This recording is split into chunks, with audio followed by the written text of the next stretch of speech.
with minors, Yeah. Yeah, it was infantile. So no agency at No all. agency whatsoever. And yes, and I mean the Bandit Queen essays, the Great Indian Rape Trick. When I saw that film, I obviously I'd read the book that it said it was based on, um, and I saw with what glee they showed Hulan Devi, who, as we know, was one of India's greatest bandits. She was the one bandit the police could not find. She eventually surrendered. She negotiated her own surrender, which they reneged on. But in the film, she's never shown as, it's a film that turned India's greatest bandit into history's most famous victim of rape. And how much they loved those rapes, showing them again and again, some of which we don't know whether they even happened or not. Yeah. And has a very interesting account of her own life in the diaries that she smuggled out of prison. And then I met her and I spent quite a lot of time. She was an interesting person. She was not some virtuous goody kind of feminist activist at all. Like she was a bunch of trouble, but it was very interesting. So that was what I wrote. And I also said that nobody should have the right to show the rape of a living woman without her consent. Even if she was raped, she should be able to tell you, and she should be able to decide, even if she wanted it to be shown, how it should be shown. So yeah, those were things. But like now you see a regime that somehow is less outraged by rape than it is by transgression of love. Yeah. And finally, I want to end with a little bit of Kerala, because there's so much of Kerala in you and in your work, particularly your first novel. And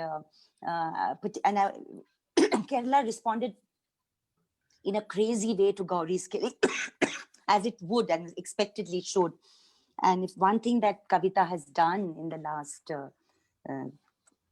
so many years, 3.5 years, since I've gotten to know her even more closely, is just go to every single meeting called in every single part of the country, because young women are saying, that we want to be Gauri and we identify with Gauri and we are Gauri. So what is so special about Kerala? But they don't want, they should not, the killing is such an... Yeah. Absolutely.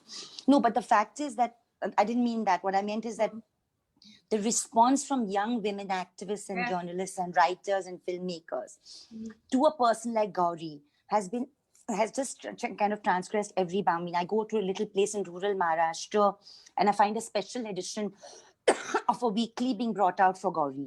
I've just not seen that kind of resonance.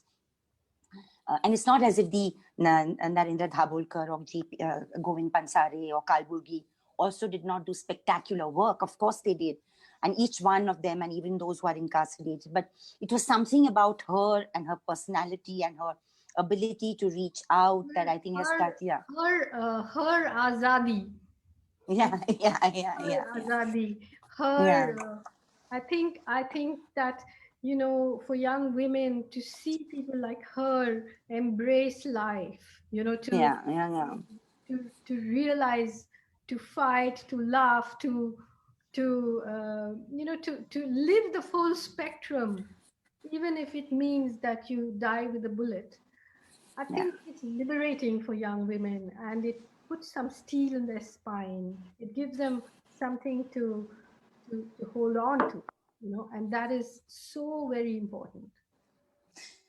This has been such an important conversation, which we've been wanting to have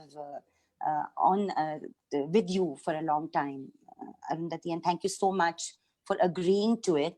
Kavita and I also were keen today to, there was a little something that Kavita did, for months after 2017, every other morning, after a very difficult night, I would find one of these poems in my mailbox,